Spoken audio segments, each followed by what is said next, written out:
All right, here we go. It's episode 40 of betParx presents Stick to Hockey Live. Let me make sure my settings are correct here because they often are not. They are. So it's a rare things working in my favor. Anthony DeMarco from the fourthperiod.com going to join us in just a minute. Also, Tone's takes today and a lot to get to here on Stick to Hockey Live. So we will get to the business very quickly. But let me tell you about betParx because it's the new app is out, the betParx Casino and Sportsbook app. It is live, and you got to get it because it is fantastic. You're looking for that little X right there in your app store. And when you find that, download the app. If you don't have an account, open up an account. If you have an account, I got good news for you as well. But take it from me. It's the all-new betParx app. It's everything you're going to want in a mobile casino and a sports book, and it's right in your pocket. So simple to use. You can bet player performances, over-unders, player props, game props, same game parlays, teasers, money lines, puck lines, everything. It's all there. So it's easy to sign up, easy to use, fun to use, and easier to win than ever before and faster to win than ever before. And again, Tone will have his plays coming up in just a little bit. And for new and existing customers, usually it's not existing as well. But right now, you can get the all-new betParx app, and you can use, even if you're an existing customer, use the promo code JASON750, JASON 750, and you're going to get a risk-free bet up to $750. $750. Terms and conditions do apply, but check that out. Use the promo code JASON750 on the all-new betParx app, and you'll get that risk-free bet up to $750. You'll see right there how to apply it and all that great stuff. So again, JASON750. Download the brand new betParx app today. You do need to be over 21 and present in Pennsylvania or New Jersey. Gambling problem? Call 1-800-GAMBLER. Let's get to the business here on episode 40 of betParx presents Stick to Hockey Live. Joining us from north of the border, from the fourthperiod.com, it is Anthony DeMarco. Ant, what's going on? Not much, man. Do you have to do that every show? That's quite a mouthful that you have to spew out before we even get to the hard takes. Yeah, that's you got to take care of the presenter for sure every time. That's And betParx is awesome. They do a great job with the new app is fantastic. So Tone will be along in a little bit, and he's absolutely killing it this hockey season. So he'll give people some plays. But Flyers in Montreal tonight in your backyard, as a matter of fact. Yeah, right down the highway from me. I will be in attendance there tonight, so I'll get to see them up close and personal. A lot is riding on this, the Shane Wright sweepstakes tonight between the Flyers and the Habs. But look, it's going to be cool. It's my first chance to see guys like Bobby Brink, Ronnie Attard, Noah Cates up close and personal. I think like a guy like Kevin Hayes has played well lately. So all in all, still fun to see them up close and personal. And, the Montreal Canadiens have some nice young pieces as well. Suzuki, Cole Caulfield, to name a few. So, yeah, it's going to be a good game. Obviously, not a whole lot riding on it, but excited nonetheless. It's like reverse riding on it because like Seattle goes and beats last night Colorado. So the Flyers are third in the pecking order, and I shouldn't say the pecking order, the drafting order. Yeah. And right now, pending obviously the NHL draft lottery, and like I'm fascinated and like can't put down the stupid draft lottery simulator because I'm an ass.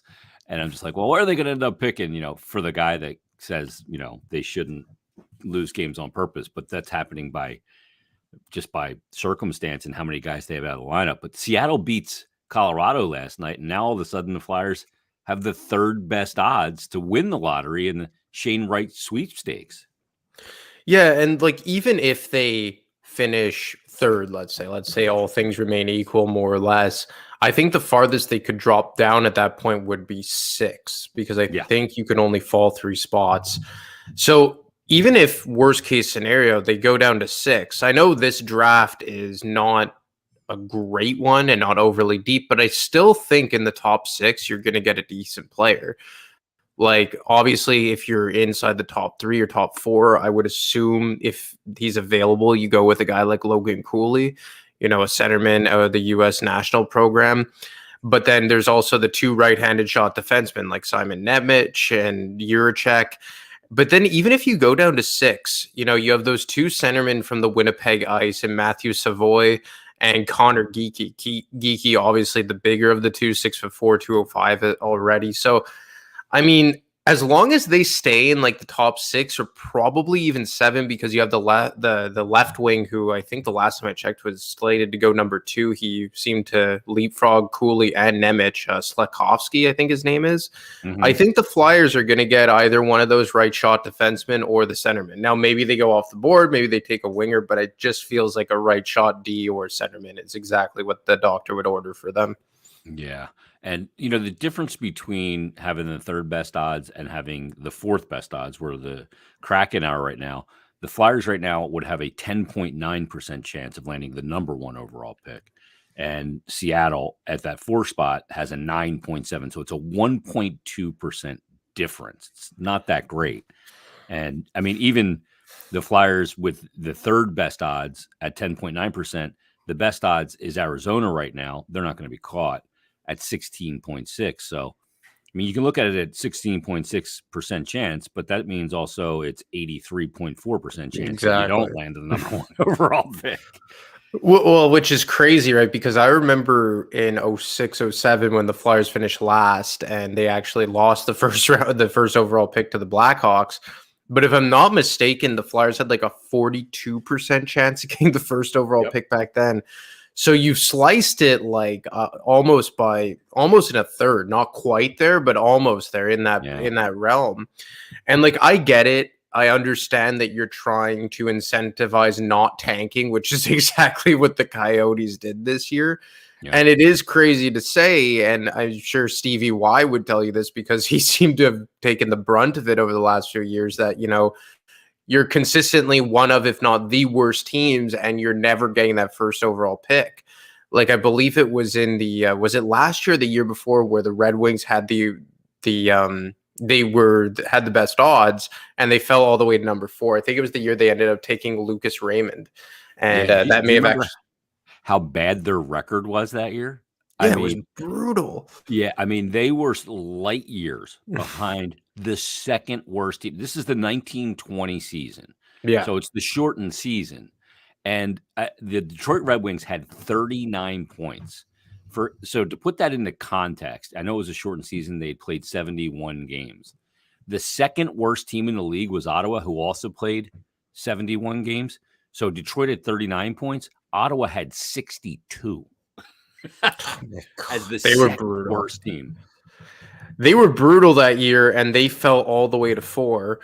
And it kind of worked out in their favor, didn't it? Yeah. Lafreniere has struggled with the Rangers, and Lucas Raymond, to this point, you could argue is the best player out of that draft right now. Obviously, Jamie Drysdale out in Anaheim would have something to say about it, but it's worked out very well for them. And, the Red Wings have just had brilliant drafts, like the guy Moritz Seider, Lucas Raymond. They drafted the goaltender, I think Sebastian Cossa last year.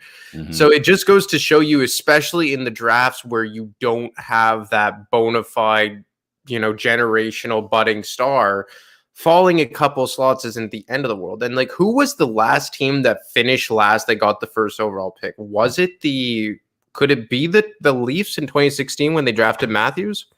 I think there was one since then. I'm trying to remember. I did a whole episode on this on Flyers Daily about why, not to tank. But I think there may have been. No, you know what? I think you might be right. It might be the Leafs and Austin Matthews. That they were the last, and they actually, right? 15, 16. Yeah. Okay. Yeah, that may have been it. I'll see if I can look it up. But it doesn't happen often. Like, that was my point in not tanking, because there's two parts of it. A, are you going to get the number 1 overall pick if you tank and bring in a losing mentality? I always think that's more damaging, especially with a lot of young players around, than people think. And then the other part of it is, even if you get the number 1 pick, a lot of those years when you look at whether it's Eric Johnson or whether you look at Nail Yakupov or other first overall picks, even Hischier to some extent. I mean, he's going to be a decent player, but he's not an earth mover. Lafreniere. Yeah, exactly. It's not always the best to be drafting one, because you have this consensus feeling, and sometimes the consensus a couple of years later doesn't look like it made much sense, like it did in 2017.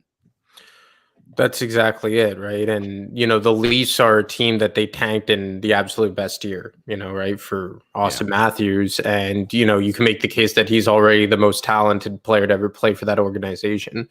Having a very historical year, goal scoring wise, two-way dominance, arguably the Hart Trophy favorite to this point. But yeah, it doesn't always work out that way. Like, look at the Buffalo Sabres under Tim Murray in like 2014, 2015. They did everything possible to get Connor McDavid. And they end up with Jack Eichel, who at the time wasn't a bad consolation prize, but we know how that story went. And even the year before in 2013-14, I think they really tried to tank and they ended up with the second overall pick again, and they got Reinhart instead of Ekblad. Yeah. And again, not a bad consolation prize. I think Reinhardt's a good player, but again, how did that story go? And is Reinhardt anything more than a solid middle six guy? So it just goes to show you, not Ekblad for sure. And imagine that team with McDavid and Ekblad. A lot. Yeah. I think that story would have been changed quite a bit. But no, I'm with you 100%. Like, it's just not. It's not a sure thing when you tank. And, even the Sabres, they got 2 first overall picks in, what was it, in 4 years? They got Dahlin in 2018, Power last year. Power looks like a player. Dahlin's a good, underrated defenseman. But again, it can't single-handedly change your organization, or even the Devils. Jack Hughes is probably more like a typical first overall pick. We already discussed Tishier, like 2 first overall picks, and that was 3 years, right? 2017 and 2019 was Hughes. Yeah. And look at them. They're arguably in the same boat as the Flyers right now. So, I mean, it takes a lot more than just tanking and banking on the first overall pick. Yeah. Well, I mean, look at Edmonton, 5 in 7 years. Yeah. And they're a team, they're going to make the playoffs this year, but I mean, they've been through it. They haven't won anything yet. And yeah, they haven't had goaltending. You look at the teams that haven't had success and going that route, and Buffalo's another one that didn't have goaltending. So if you don't have that, it doesn't matter. The other part of it, I look at a team like Montreal, and they had the balls to do something I would not have had the stones to do. And that was hire Marty St. Louis with no coaching experience. I know of his relationship with Kent Hughes, and their kids have played together and all that. But I wouldn't have had the guts to do that. But the Flyers are going to be in a coaching situation, a search, and trying to figure out who the next guy is. And I think this old conventional wisdom of, you got to get a guy that's got a ton of experience and success and a big name, and that helps in the. I think you got to throw all that out the window, because I think today's game is so different with the young players and the way they play now. We're seeing scoring way up this year, highest since 96. 95, 96. I mean, you're seeing that. So I think the game needs to be approached differently. So, like, I don't want people to freak out if, they go with somebody you don't really know. Who gives a shit? It just has to be the right guy. Well, that's it. I think a big part of coaching is how you connect with your players. Like, I've often said, like, a lot of people focus on like the X's and O's, that part of coaching, like the systematic part. And that's completely important, but it's more, in my opinion, how well you can get guys to buy into your system. Like, people ripped apart AV's X's and O's, his process, the last 12 months or so of his tenure. But the first year that he was here and everyone was bought in, they were a legitimate top 10 team in almost every underlying metric. They had a decent power play, a strong penalty kill, I think they were top 5 in terms of shots for and against. So I think that they gave up the least amount of shots. Exactly. And very sound defensive team. And obviously Mike Yeo, who was the defensive coach at that time, was the PK guy at that time, had a lot to do with it. But I think getting your players to buy in is a big part of it. And like a guy like Peter Laviolette is a good example. Like, you've heard numerous players talk about how good of a motivator he was, how much he got his players to buy in. And you've seen a lot of like analytical people kind of try and rip apart his X's and O's, his process. But his track record speaks to himself. 3 Stanley Cup finals, 1 Stanley Cup. I'm not sure if he's won a Jack Adams or not, but he's been a long-standing, high-level coach in the NHL, even though maybe his X's and O's aren't the best. And his players typically love the guy. Like, maybe not Nikolai Zherdev, but, most of the players love him. He took 3 teams to a cup, won a cup, and took a total of 3 teams to a cup final. Exactly. So, I mean, his first year with the Flyers too. He comes in December and he turns around that train wreck of a hockey team and gets them to a cup final. 2 wins within the Stanley Cup. And the Montreal Canadiens bring in Marty St. Louis completely out of left field. And I do think, Montreal's a very unique market because you do have the language thing. And when you bring in a Boston guy like Jeff Gorton, who doesn't speak French, and you bring in an English Montrealer like Kent Hughes, who did go to my high school, so we have that connection.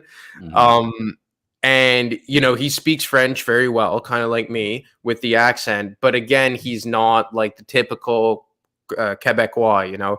So I think that bringing in Marty St. Louis was a bit to kind of like of a PR move to appease the fan base, but also to connect with the young guys. Like you've seen what he's been able to do with Cole Caulfield, another undersized winger, or a guy like Nick Suzuki, although Suzuki's game has stayed more stable. But I think also what St. Louis has done is that he's leaned on his assistant coaches as well. I think a guy like Luke Richardson, who was retained and he's been there for quite some time now, has been able to be, tasked with being more the X's and O's, and St. Louis has been that motivator. But the difference is between the Flyers and the Canadiens is that the Canadiens are completely embarking on maybe not a full-scale rebuild, tear it down to the studs, but they're not expecting to contend or get back in the playoffs. So you can afford to roll with a guy who is mainly an intangibles coach and to help grow with these young players. So I agree with you that like I wouldn't be opposed to like hiring like an under the radar guy who fits more of that mold. But then I don't think you could simultaneously attach the get into the playoffs expectation with it.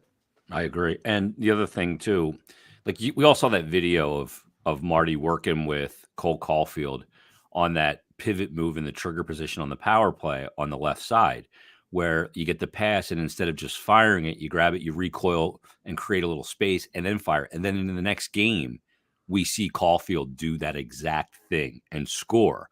And the numbers don't lie. Caulfield 1 goal, 6 assists in the first 30 games of the year. And then since St. Louis has been brought in, he's got 30 points in 32 games, and 17 goals. So it's like, okay, there's a big difference here. And the connection, maybe Ducharme just couldn't connect with a guy like Cole Caulfield. And you think they didn't think the game maybe the same way. But to me, it just opens up a whole new avenue of way of thinking because the game has changed so much. The way you have to treat players has changed so much that I don't think you can just close the door on any kind of options. Well, it just goes to show like a guy like Marty St. Louis who comes off the bench of a Pee-wee club with no pro hockey experience, and not to say that the Canadiens have turned into an elite level team overnight, but you've seen tangible like improvements with the hockey players since he's shown up because he's been there, he's done that. And not so long ago, St. Louis retired 7 years. Like he still is fresh, and he was, in the case of Cole Caulfield, like cut from the exact same cloth.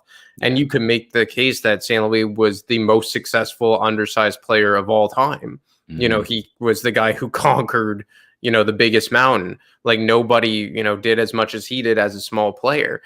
And I do think that like you can't really have maybe the Ken Hitchcocks of the world anymore. Like a guy who, isn't maybe in the best shape, who just barks orders from the bench and runs his guys into the ground and all that. Like you said, it has to be more of a cordial relationship. A lot of respect has to be kept between the players and the coaches. And I think that's why a guy like Marty St. Louis was such a breath of fresh air and thinking outside the box. I really like that move from Hughes and Jeff Gorton. And, I do think there is something to be said about stop just recycling the old coaches, like go with some fresh faces, take that chance. And Montreal kind of set that standard. And even a guy like Sheldon Keefe in Toronto, like I thought that was a ballsy move by Kyle Dubas to make the move from Mike Babcock, who was still owed, $7 million over 3 or 4 years on his contract, a guy that they really put all their eggs in the basket of, and go with a guy like Sheldon Keefe, who was a successful coach with the Marlies. And I think Sheldon Keefe, has been a top 5 to 10 coach in the NHL since he showed up. Obviously, the playoff success leaves, or the playoff performances leaves something to be desired a bit. But I really like the way Sheldon Keefe has coached the Toronto Maple Leafs. So, I mean, I do think there's something to be said in the Flyers case of looking outside the box, like the Canadians did most recently, and the Leafs kind of did before.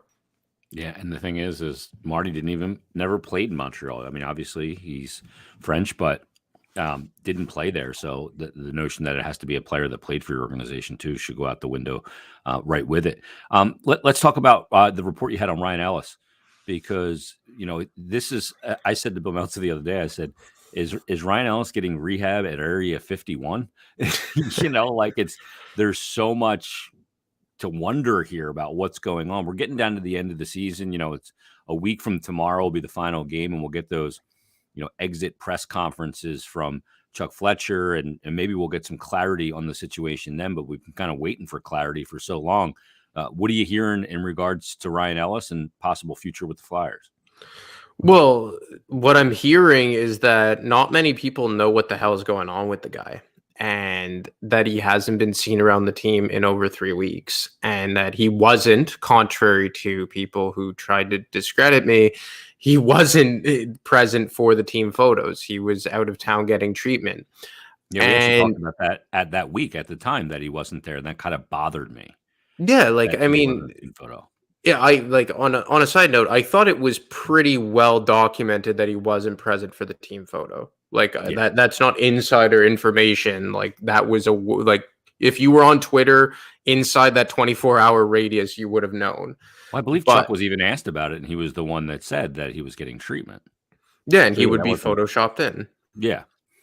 So anyway, I don't even know how that took on a life of its own yesterday, but obviously the people who tried to pull that corrected themselves, but that's neither here nor there. But I think that there is kind of a sense, and this is not me saying, as I wrote in my piece, that he told the Flyers he wants out, or that he's made it like completely evident that, but I do think the way it's being handled and it's being so secretive and a lack of progress is causing some people to question his desireness to be with the team, and whether or not he's bought into coming back and being part of retool, rebuild, whatever the hell ultimately comes to fruition this summer. And in terms of what the actual injury is, I asked a well-placed source about it, and this guy is right in the trenches, and he said he's heard as many of injuries being a hip flexor, a core muscle, a groin, abdominal, and then proceeded to say that I'm tired of asking because no one seems to know exactly what the hell is going on. So you got on one hand the issue that Ellis has seemingly not made much progress and is now reportedly, based on my sources, contemplating surgery and trying to figure out if he will even be ready for training camp. And then on the other hand, you have some people within the organization questioning whether or not he even wants to come back or wants to be part of this. But then if he's not playing and he's played 4 games in the last 8 months or so, or by the time training camp rolls around 12 months, is there a way to trade him? Is anyone going to want to bite on a 5-year contract that's worth, at least on the cap, more than $30 million? It's just a very bizarre situation, and one that has completely snowballed since November. Yeah, and that's crazy because nobody's going to trade for it. Not on a player that's played 4 games, and you don't have any resolution on where his health is now. That's an untradeable contract right now. It's 100%. There's no way you can move it.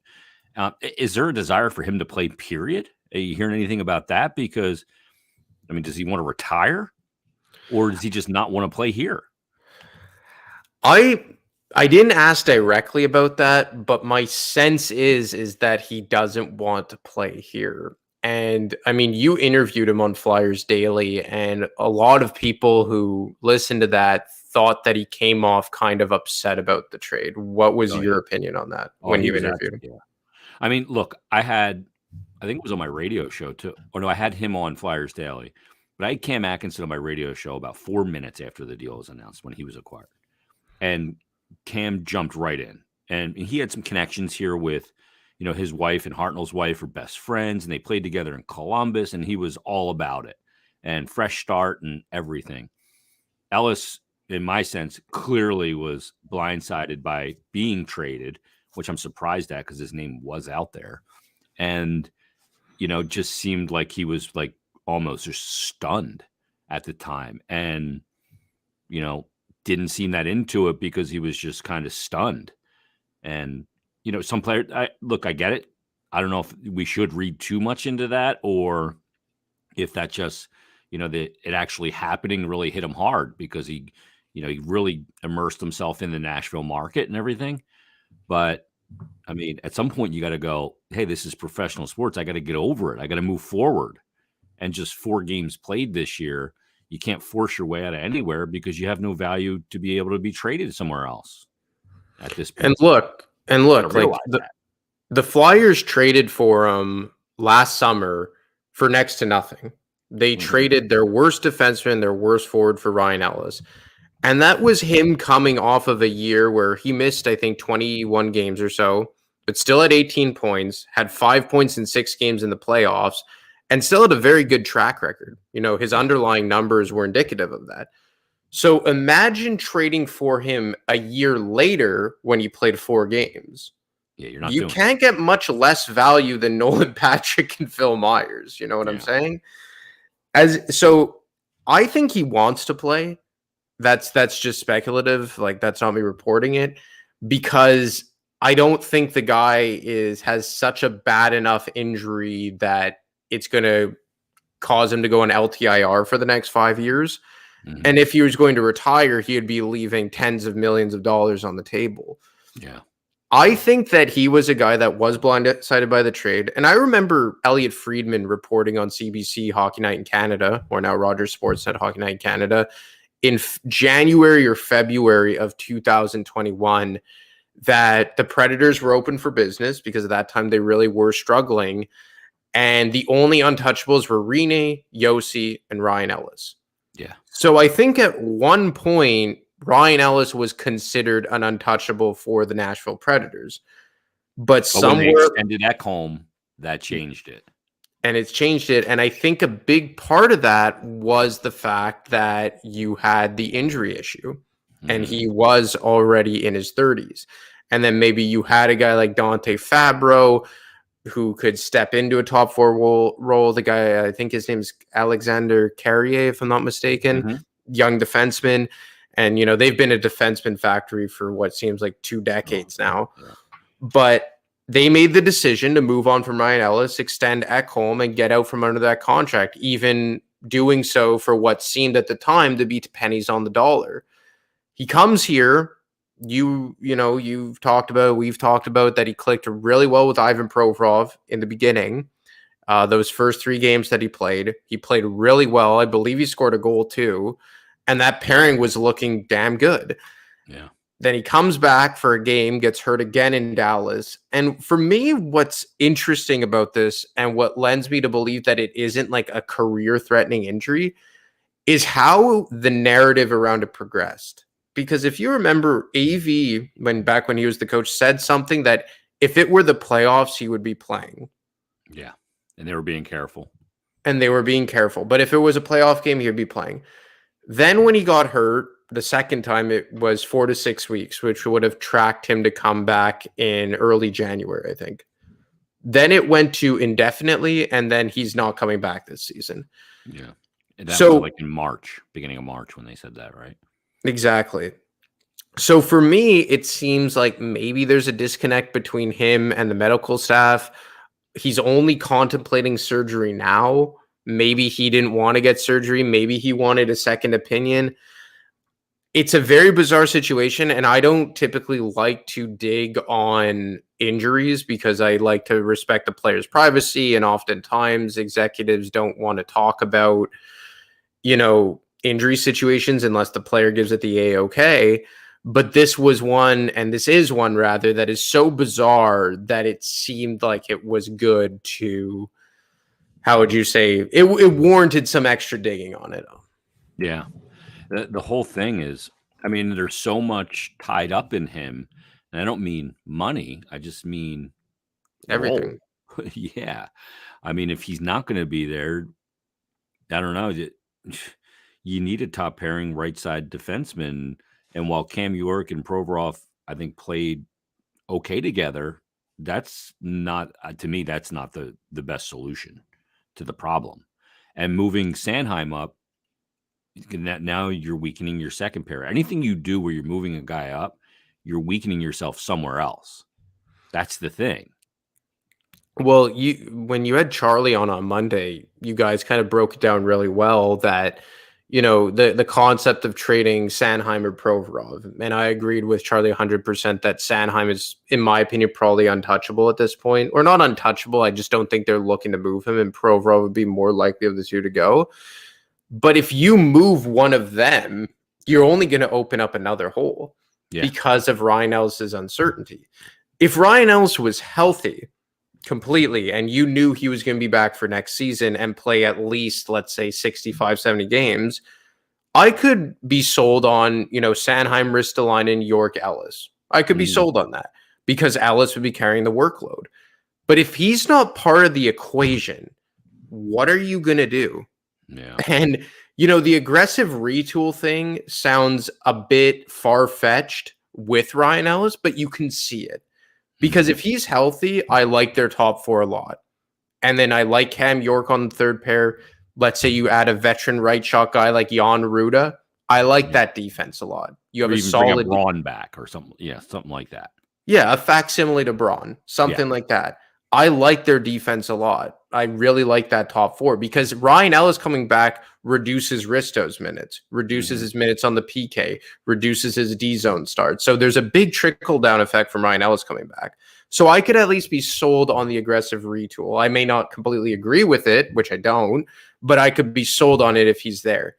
If he isn't there, it's damn near impossible to think that it will come out positively, don't you think? Yeah, I don't.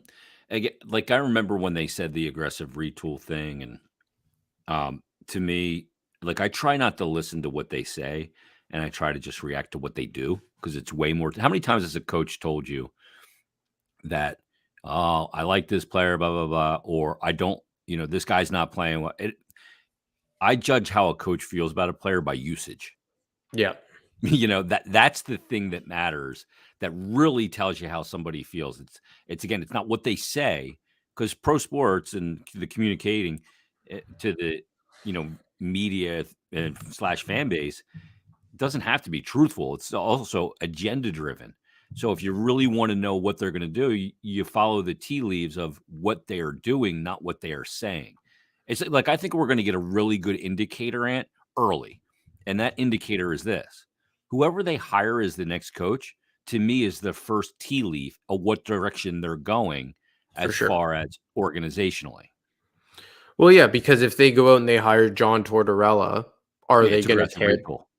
Exactly. So I don't think it's going to be John Tortorella. Someone out of Ottawa, TSN 1200 tweeted earlier in the week that he had heard it was going to be Tocchet or Tortorella. I checked in with one of my sources. They said that's not the case. Maybe it could be at a future date, but as of right now, it's not down to Tocchet or Tortorella. And I remember talking to someone back in December, before they had publicly announced that Mike Yeo would finish the season, that at the time told me that Yeo was finishing the season. And I brought up Tocchet specifically, and they didn't seem all that enthralled with the idea of bringing Tocchet back. But if you bring in, let's say, a Jim Montgomery or David Quinn or Travis Green, well, then maybe that signals more of a I don't think it's going to be a full rebuild, because I don't think this is a scenario where you tear it down to the studs like Ottawa did. Or, and you've said you can't. What, you're going to try and unload Couturier before his contract even kicks in, or Kevin Hayes? You can't do it.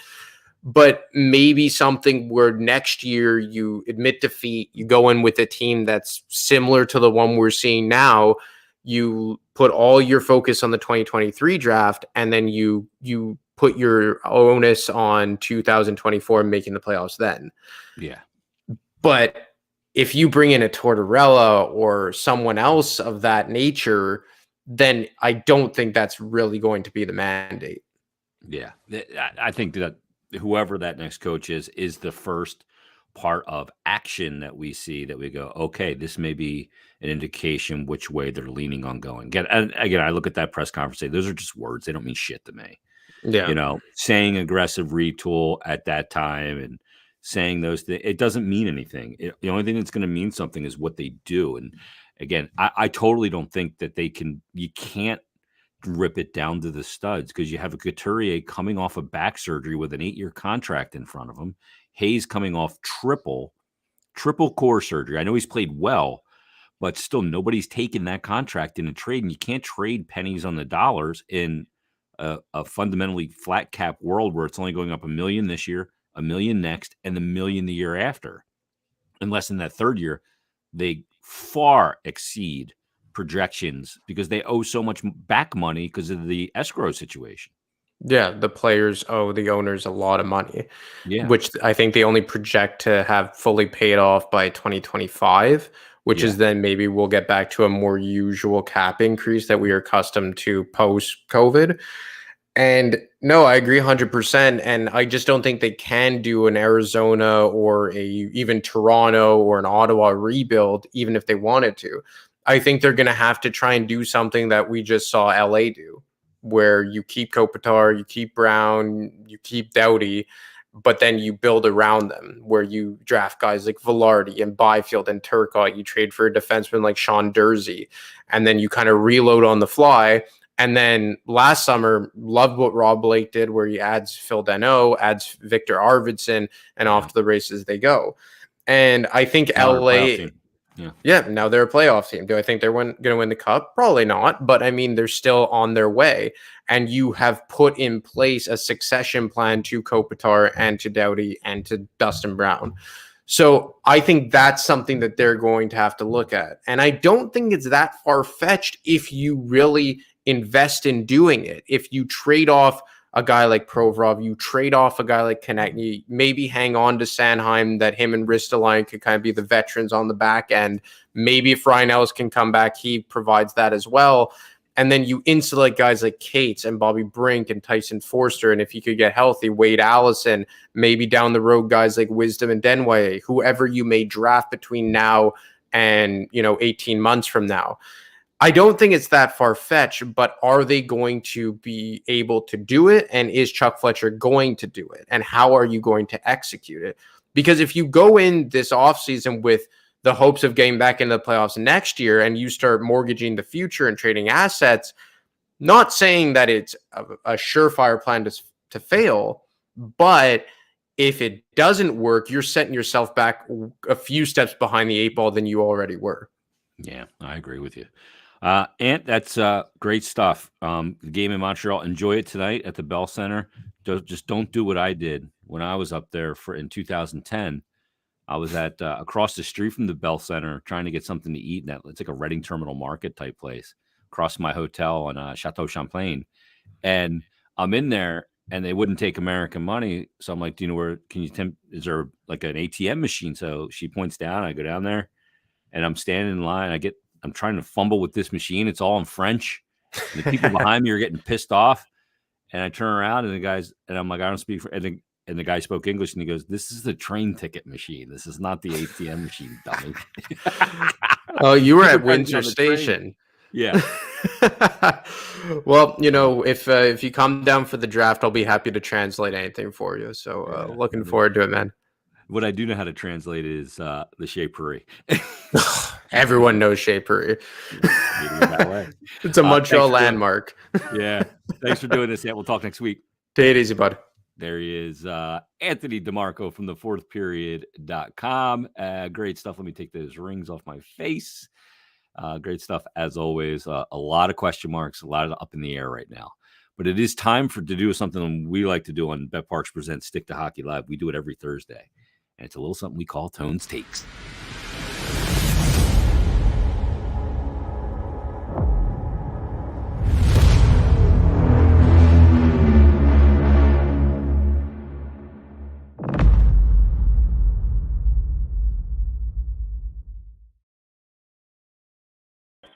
And there he is. There's Tone. What's going on, Tone? Hey, what's up, Jason? How you doing? Good, man. You look like you're at the booth at the diner. Yeah, this is a cafeteria in my work here. So. Oh, nice. Tone, you're hitting them and hitting them hard again. We're getting closer and closer to playoff hockey, and next week I guess we got to look at some of the odds as the regular season's winding down on some plays on some futures for conference or cup and all that stuff. But let's get to play number one. You're plus 35.72 units year to date. Let's start out with play number one. Let's start out with the Dallas Stars. Yeah, I'm going to take Dallas on the money line here, plus 185. It's a desperate spot for them. They've lost 2 games on this road trip, lost to Edmonton last night. They only have a 2-point lead on Vegas now for that final wild card spot. Vancouver, I think it's 4 points behind them. So I'm not, back to back, yeah, it concerns me, but I think they're going to, press a little bit in this game. And I like the value of it at plus 185. Calgary's back after I think they had a 5-game road trip. Not much to play for. I think Dallas is going to be the more desperate team here, so I'll take a shot at this number. Yeah, and first game back home after a road trip, never a great spot for the home team. It's just not. It's you got to get the laundry done. You got to check the mail. You got to punch the time clock with the wife and kids or girlfriend, whatever you got to do. Why am I hoping that Vegas misses the playoffs so badly? Well, I mean, me personally, it's the way they handled Marc-Andre Fleury. I mean, number one, that dude that's probably one of the best guys in hockey, and they kind of did him dirty. So I agree. Jack Eichel fact. I mean, with that guy, I mean, I don't know. It's just crazy. They've done a couple guys dirty, and the other part is, I want their fan base to know what it's like not to make the playoffs. You don't just jump into this league and make it every year. Go to a cup final. Yeah. Suffer a little bit. We've all suffered. I hated the fact that they went to the finals in their first year. I did too. Let's go to play number 2 here. Boston and Pittsburgh, 2 teams here in the Eastern Conference and looking to make some hay in the playoffs. But you got a total you like on this game? Yeah, I like the under 6 minus 115. I hit it on Saturday after 2 quick Boston goals and then 2-1. They just match up really well with each other. The under's 8-1-1 in the last 10 games between these 2 teams. They're getting ready for playoff hockey. Pastrnak is out. Malkin's out. Pittsburgh has to go with the Smith for a little while here, so they're going to be playing some tight games in front of them. So with the matchup, I mean, if there's 7 goals in this game, then so be it. But I like the number at under 6 here. Yeah, Jari out right now, week to week, and we'll see if we get that. If he is able to get him back and get him playing healthy heading into these playoffs. Pittsburgh will need him, and they could end up as a wild card team. But a team that's battling for the division title all of a sudden, and boy, I was wondering at the midway part of the season if this team was for real to begin with, and now all of a sudden they're a point back of the Canes, and it's the Rangers taking on the Isles, but the Rangers only 1 point back. Actually, they're tied in points. I digress. They're tied, yep. Yeah, I like the Rangers here, minus 125 on the money line. They're a good road team, 23-13-2 on the road. Islanders beat them pretty handily 2 times at MSG last month. Rangers won earlier in the season at Long Island. This team, with the injuries there is now, the Jari and Freddie Anderson in Carolina, I mean, if Shesterkin, keeps rolling, this is going to be a very tough out in the playoffs. I know their analytics aren't great, but if he gets hot, we all know what a hot goalie can do. So I like the way they're playing right now. So it's kind of a short line. Sorokin's not starting tonight. Bartolomov's going for the Islanders. So getting to avoid Sorokin, I'll take the Rangers at this number here on the road.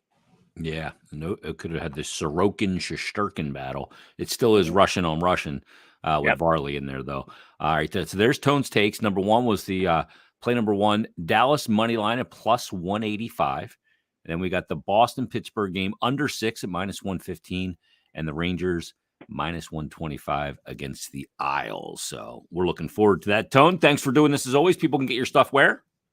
Yeah, on Tone's Takes at Twitter, and also do daily articles for Dimers and OddsChecker for NHL bets. All right, perfect stuff, man. We'll talk next week, Tone. All right, thanks, Jason. Take care. There he is, Tone, for another edition of Tone's Takes here on Stick to Hockey Live, presented by betParx. And let me tell you about the betParx app. Those 3 plays from Tone, all great ones to put on the betParx app with the using the promo code Jason750, because you got a risk-free bet up to $750, not just for new users. This is for new and existing customers on the new betParx app. So if you don't have the app, make sure you download it. It's the all-new betParx Casino and Sportsbook app. It is now live. It looks like this. I think you all have one. It looks like a phone. You can do it all right there in the palm of your hand. It's simple to do. It's everything you've wanted in a mobile casino and sportsbook. And again, it's right in your pocket. It's on the go, and it's easy to sign up. It's easy to navigate, fun to use, and faster to win than ever before. So check it out and download the new app. If you don't have an account, open one and use promo code Jason750. If you have an account, still use promo code Jason750, because like I said, all betParx users, all users, new and existing, can use that promo code and get a risk-free bet up to $750. Terms and conditions do apply. So make sure you get it. Make sure you put some of those tones takes in there and cash in as well. You can bet money lines, props, parlays, player performances, goals, over-unders on points. You can bet the hockey playoffs, which are coming up, the remainder of the regular season, of course, hoops playoffs, baseball, and tons more. So download the all-new betParx app today. You will not regret it. Must be 21 or over and present in Pennsylvania or New Jersey. Gambling problem, call 1-800-GAMBLER. So the Flyers are back in action tonight in Montreal. They take on La Habitante. They'll be in action on Sunday against the Pittsburgh Penguins, and we'll be back Monday with another brand new episode of betParx Presents Stick to Hockey Live. So everybody, thanks for watching. Thanks for listening. Leave us a rating and review. Make sure you subscribe if you're listening on the audio platforms like iTunes, Google Play, Spotify, Stitcher, all those different ones. And get in touch with my guys over at Wildfire Podcasting as well. And tell them that I sent you. You get your first episode for free if you want to get into podcasting. Check out Jim Grasso and the guys over at Wildfire. They do a great job. So everybody, thanks for listening. Have a great weekend, and we'll talk to you on Monday's brand new betParx Presents Stick to Hockey Live.